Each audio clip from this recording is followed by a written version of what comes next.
नमस्ते प्रणाम। हम नीलम धुरिया टांडा जिला अम्बेडकर नगर से। स्वागत बा नीलम का संघर्ष 123 पे। तो आज आप लोगन के बीच में जबरदस्त सोहर गीत लेके आई। पति को हुआ धोबिन से प्यार।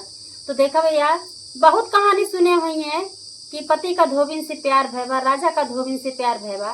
तो ये गाना कुल गाना से अलग बा, एकदम नया गाना है। तो पूरे वीडियो पे बना रही है। हम चाहिए थे हमारे दर्शक पूरा गाना सुनाए और अच्छा लगी तो अपन प्यार दुलार आशीर्वाद दी है। कमेंट में जरूर बताइए गाना कितना लाग।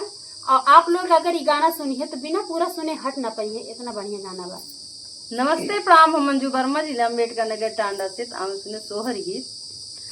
मचिया ही बैठी है सासु तबाऊ हरिया रजकार बाऊ हरिया रजकार हो। सासु कहाँ गईले पियावा हमारा से जरिया सुना लगाई हो। सासु कहाँ गईले पियावा हमारा से जरिया सुना लगाई हो। नहीं देखियो घरवा दुअरवा ता खेत खारी हनवा ना खेत खारी हनवाऊ। सासु तारा से नया नवा हमारा तारा ही यानी हराई हो। सासु तारा से नया नवा हमारा तारा ही यानी हारिले हो। मोर पुता गईले विदेशमाया उर पारा देशमाया उर पारा देशमाऊ। बहु हरिकारा कारजवा माजा बूटला वाट गईरा आई हो। बहु हरिकारा कारजवा माजा बूटला वाट फिरा आई हो। देखा, सास झूठ बोल दी अपने बेटवा ताई। तो जब इतनी बात देखा ननद सुना थी तो ननद आवत थी तो बोला थी कैसे अपने माई से, बाहरे से आवे ना नदिया तायाड़ा पीता डपी बोले आड़ा पीता डपी बोले हो। मैया भैया के मानवा बाड़वलू धोबिनिया घरवा जाले नियो। मैया भैया के मानवा बाड़वलू धोबिनिया घरवा जाले नियो। सुनही के रहली मायरियाता सुनाली भाउजियाता सुनाली भाउजियाऊ हो। सखिया सुसु की खूबा रोवे करे जय मोरा फटाई हो। सखिया सुसु की खूबा रोवे करे जय मोरा फटाई हो। तू ही मोरी ननदी से ननदी तू ही न मोरी ननदी तू ही न मोरी ननदी हो। ननदी भैया से दे तू मिला वाही करे जय मोरा धड़काई हो। ननदी भैया से दे तू मिला वाही करे जय मोरा धड़काई हो। देखा, जब ननद रानी कहा थी कि माई तो भैया बहुत छूट दिए हो, बहुत मन बढ़ाए है, वो जाके धोबिन से मिला थी।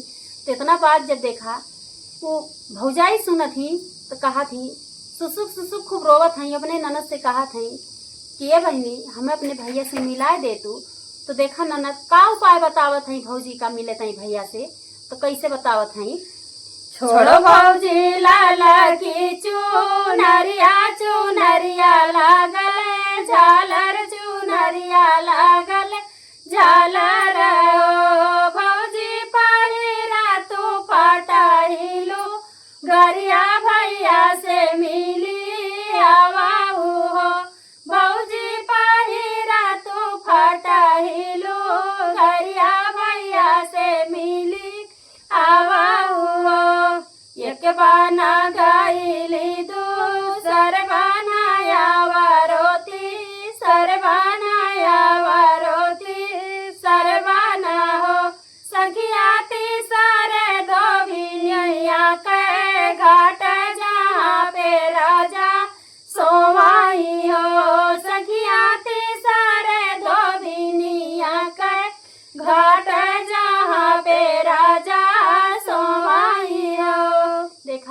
अपने भौजी के कैसे साथ दी।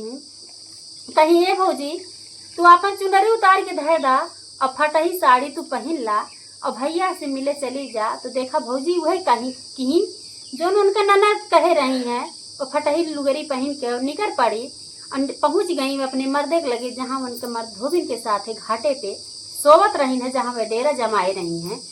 तो देखा थी तो का होत बा देख पियवा जोगिनी के भेसवा तो फटाइलू गरिया तो फटाइलू गरिया देख पियवा जोगिनी के भेसवा तो फटाइलू गरिया तो फटाइलू गरिया सखिया राजा के मना भैमा लीना तारे ही तारे रोवाई हो सखिया राजा के मना भैमा लीना तारे ही तारे रोवाई हो के कर आयु तू बेटियवा तो के कर पा तोहिया तो के कर पा तोहिया रनिया गवाने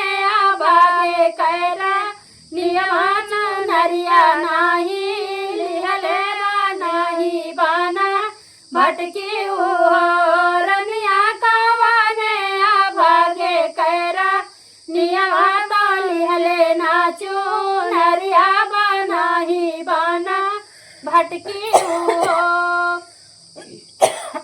जब इतना बात देखा उनके पिया जी उनसे पूछे लागिन कि तू के बिटिया हो के पतो हो और कई के तोहार आदमी है जो तू इतना फटा कपड़ा पहन के टहरत हो और तुम्हें कपड़ा लत्ता ना खरीदती। तो जब इतनी बात देखा उरानी सुनत है तो का कहा थे कैसे जवाब देते हैं अपने ही बापे कह बेटियवा ससुर कह पा तोहिया ससुर कह पा तोहिया हो राजा तोहरे आभागे कहती रिया गोविनिया नजर बसाई हो राजा तोहरे आभागे कहती रिया गोविनिया नजर बसाई हो। जब वो मेहरारू देखा अपने मर्द से कहा था कि अपने बाप की बिटिया है अपने ससुर का पतो है और तोहरे भाग्य का हम मेहरारू है। इतना बात जब राजा सुनथिन तो देखा राजा झट से उनका घूटा उठावथिन काहे से वो घूघट काढ़ के घूटा के भीतर से बोलत रही। जब इतना बात सुनी तो झट से घूटा उठाई तो देखा था सही में हमार मेहरारू है तो न अपनी गलती का एहसास भय कैसे भय घूटा उठाई राजा देख नया नावा से चितवा नया नावा से चितवाई हो रनिया हमारी गलतिया मापा करती तू ही कालई के रहबाई हो रनिया हमारी गलतिया मापा करती तू ही कालई के रहबाई हो रनिया रखा बनाया नावा के बीच धोबिनिया भी सारई बाई हो रनिया रखा बनाया नावा के बीच धोबिनिया छोड़ी दे बाई हो हंस खेल खातिर धोबिनिया ताया वारो दो बिनिया ताया वारो दो बिनिया रनिया तो तायो गाले के हरवा गाले में हई चेरा भी रनिया तो तायो गाले के हरवा गाले के बीच रह भी मचिया ही बाई थी है सासू तबाऊ हरिया